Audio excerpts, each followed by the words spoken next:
we noticed Mrs. Curtis's armpits.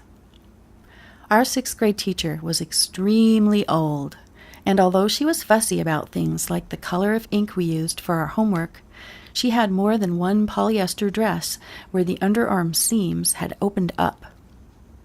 We could see this when she gestured as she talked. I have a memory of her telling us about how some people had ruined the word gay, which had been a perfectly good word. But she was the teacher who got me started memorizing poems. I loved one poem that used the sound of words in an unusual way. We all said the words soda water bottle at the same time, but out of sync. Soda water bottle, soda water bottle. Soda water bottle, soda water bottle, Soda water bottle, soda water bottle, soda water bottle, soda water bottle, soda water bottle. I memorized a poem called Little Thomas. I loved the language in this poem, and I still remember it. I wouldn't read it in school now. I think you'll see why. Mrs. Curtis told us that if we ran into her in a store someday and she didn't recognize us, it's because she has a twin sister. At the time, I believed what she said about having a twin sister, and it was easy to picture. An identical, ripped armpit sister. Now I'm thinking she might have been a sister-free genius, getting herself off the hook for forgetting her students' names. As for me, if you see me in a store, feel free to ask me to recite Little Thomas.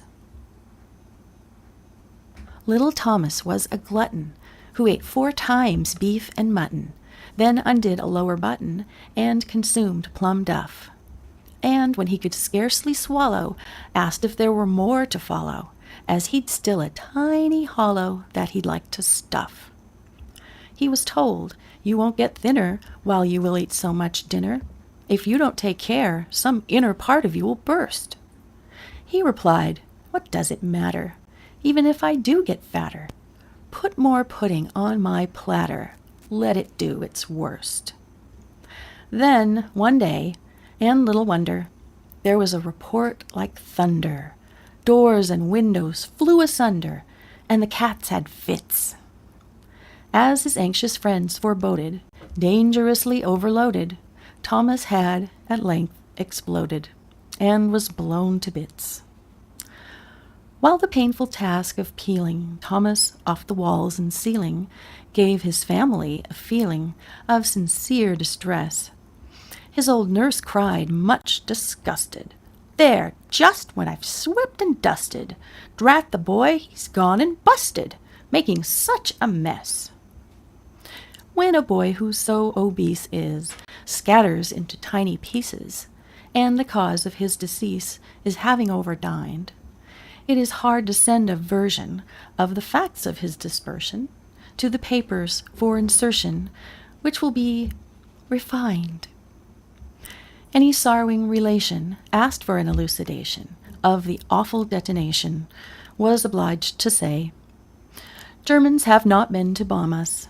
It was only little Thomas, who, alas, departed